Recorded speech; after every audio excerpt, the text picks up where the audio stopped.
Bonjour, en ce matin du 10 novembre 2021, on va vous parler de la hausse constante des marchés. Est-ce une bonne nouvelle? Alors, c'est ce qu'on va essayer de voir avec vous dans les prochaines diapositives. Premièrement, on revient au S&P 500, le Price Index, l'endroit où ce qu'on regarde si les marchés sont les plus surévalués ou sous-évalués. Alors, quand on a vu ici qu'en 2009, lors de la crise des subprimes, le marché était déjà très sous-évalué. Alors, à ce moment-là, on revient à une constante aux alentours de 25 fois les bénéfices. Présentement, nous sommes rendus à 40 fois les bénéfices. C'est la troisième fois dans l'histoire où on dépasse le 30. La dernière fois, c'était dans les dot-com où on avait atteint environ 43 fois les bénéfices. Alors, dans les dernières vidéos qu'on a faites, on était rendu à 36, 38, on est rendu à 40. Donc, en dépassant ce seuil, on s'approche dangereusement du pic de 2000, à l'époque où c'était l'ère des dot-com, Internet, qui envenimait les marchés boursiers, alors que maintenant, ce sont les véhicules électriques et les crypto-monnaies qui enflamment la bourse. Il y a aussi cette vague de nouvelles émissions, dont la compagnie Portillo's, qui est une chaîne de 77 restaurants de hot dogs dans la région du Midwest, Chicago, Green Bay, Milwaukee, dans ce coin-là, et avec quelques succursales en Californie et en Floride. Donc, ils espèrent ouvrir, eux, 600 restaurants dans les 25 prochaines années. C'est une éternité, 25 prochaines années. Des promesses que personne, qui va se souvenir dans 25 ans de cette prévision-là? On a la misère à se souvenir de ce qui s'est passé l'année passée. Alors, ils ont réussi à lever, eux, Portillo's, 405 millions de dollars à raison de 20 millions d'actions à 20 dollars l'action. Ça, c'est le 21 octobre dernier, ça fait 2 semaines. Le titre en date d'aujourd'hui, là, il est à plus de 45 dollars. Donc, il y a un engouement pour les nouvelles émissions, les nouvelles compagnies qui rentrent sur le marché. Peu importe si les chiffres balancent ou pas, les gens achètent la nouveauté, puis font grimper ça, puis maintenant, ben après ça, ça peut être à peu près n'importe quoi. En comparaison, si on veut, Starbucks, juste l'année dernière en Chine, a ouvert 613 nouvelles succursales. Donc, si Portillo's veut en ouvrir 600 dans les 25 prochaines années, c'est rien pour emballer le marché, pour faire doubler son titre en l'espace d'une semaine ou deux.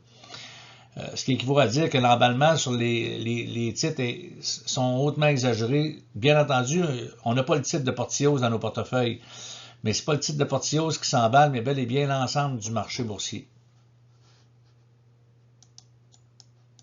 L'engouement pour le pot a maintenant laissé sa place aux véhicules électriques, dont les compagnies Tesla que tout le monde connaît, NIO, Lucid, Lyon, les autobus scolaires, Fisker, même GM et Ford ont emboîté le pas, bien entendu.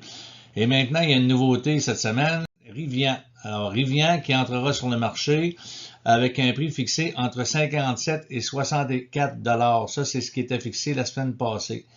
Et ça l'a ouvert hier à 120 dollars à peu près, 116 dollars. Alors, écoutez, en comparaison, là, on parle d'une capitalisation boursière là, qui équivaut à 100 milliards de dollars.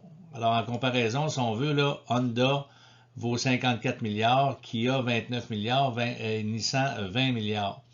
Bien entendu, Amazon a pris une part importante en précommandant 100 000 camions de livraison, une part équivalente à 20% des parts dans le nouveau constructeur automobile. Est-ce la voie de l'avenir? Il n'y a pas de doute là-dessus. Mais est-ce le bon prêt à payer? Ça, il faut se poser la question. Le vent qui souffle sur l'économie en général, les ventes de maisons, la demande grandissante pour tous les biens, le manque de main-d'œuvre, la difficulté d'approvisionnement, l'effervescence des marchés boursiers sont causées par l'affluence d'argent imprimé par les banques centrales de nos pays respectifs. Donc, ici, on va voir la Réserve fédérale américaine, les données économiques. Alors, on peut voir que ça, c'est l'impression de l'argent au fil du temps.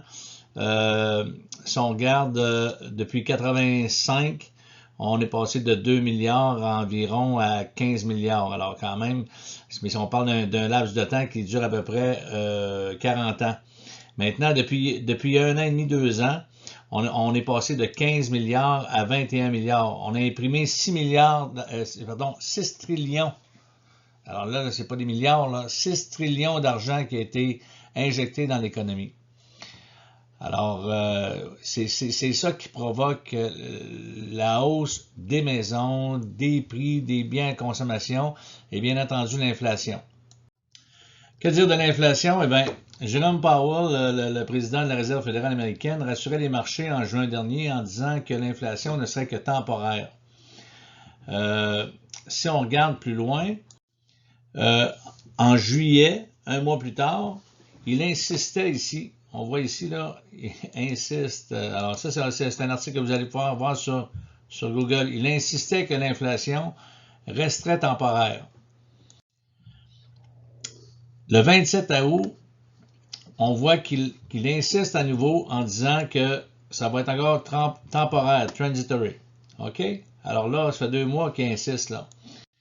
On est rendu que le 5 jours, le 5 novembre, on voit un article ici qui dit que Jerome Powell dit que l'inflation va se rendre ici jusqu'en 2022.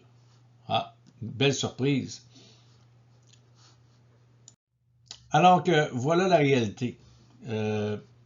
Les données de l'inflation aux États-Unis, depuis le mois d'avril, on a vu ici la hausse à 4,2%, 5%. Et depuis avril, mai, juin, ici, l'inflation est à 5,4%. Ça fait 6 mois consécutifs que l'inflation est au-dessus de 5% aux États-Unis. Et les données de 6,2 là, sont en date d'aujourd'hui, le 10 novembre 2021. Et à 6,2%, on n'a pas vu ça depuis 30 ans. Voilà le genre d'article qu'on voit dans les journaux ces temps-ci. Des restaurateurs qui augmentent leur menu 3 fois dans la même année. La SAC qui a augmenté ses prix pour la 3e fois, elle aussi, depuis le début de l'année. Le 3 août dernier, j'avais envoyé à tous mes clients investisseurs un courriel mentionnant que l'inflation, c'était pas une switch on-off, qu'on pouvait arrêter ça n'importe comment. Ça s'installe hypocritement de l'inflation. Et puis à ce moment-là, j'avais envoyé 3 articles de journaux du mois d'août concernant la 2e hausse de prix de la SAC, concernant aussi MTY Food qui augmentait tous ses menus. Et puis une compagnie aux États-Unis aussi qui augmentait non seulement ses menus, mais qui, pour attirer les nouveaux employés, donnait des bonus de 2500$ si vous restez plus que 6 mois à notre emploi. Alors, aujourd'hui, 3 mois plus tard, on assiste encore à une nouvelle envolée inflationniste. Alors, pour terminer, je m'en voudrais de ne pas parler de Berkshire Hathaway qui a sorti ses résultats trimestriels la fin de semaine dernière. Donc, cette compagnie dirigée par Warren Buffett et Charlie Munger ont passé le plus clair de leur année à racheter de leurs actions, les actions de leur compagnie, disant au passage que c'était la compagnie la plus intéressante sur le marché présentement. En date d'aujourd'hui, ils se permettent le luxe d'avoir en liquidité plus de 150 milliards d'encaisses. Alors, ils ne sont pas pressés de l'investir, ils attendent les bonnes occasions qu'ils disent. Alors, sans nul doute, et sans le dire tout haut, là, ces vieux sages ont l'air de penser que le ballon se dégonflera bientôt, et pour eux, bientôt, ben, ça peut être dans 2 mois, comme ça peut être dans 1 an, peu importe. À ce moment, les aubaines vaudront bien l'attente, comme ils ont fait en mars 2009. Alors, en mars 2009, le titre de Berkshire Hathaway valait 45$. En novembre 2021, 12 ans et 8 mois plus tard, on a un titre qui vaut 295$, soit une augmentation de 555% en 12 ans et 8 mois, l'équivalent d'à peu près 44% par année.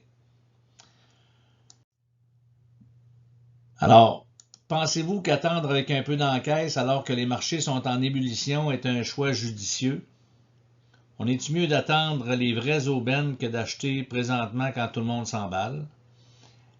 Est-ce que ce serait sage d'écouter ces investisseurs milliardaires, même s'il y en a qui le font jamais? Écoutez, je vous envoie une belle diapositive ici, là. Maintenant, c'est simplement pour vous démontrer la phrase suivante. c'est lorsque la marée baisse que l'on voit ceux qui nageaient sans costume de bain. Alors, c'est ironique un peu, mais si vous gérez un portefeuille d'actions et puis que vous ne vous protégez pas quand il arrive des hausses interminables comme ça, ben vous allez subir des contre-coups. Le costume de bain de M. Buffett était à 150 milliards. Le montant de votre encaisse, à vous, il peut être de 20 000 ou 200 000 ou 50 000 ou 15 000. Ça n'a pas d'importance. La grosseur que vous allez donner dans votre encaisse va être intéressante pour les achats futurs. Donc, elle est tout aussi importante que celui de M. Buffett à 150 milliards. Donc, je vous souhaite une bonne fin d'année.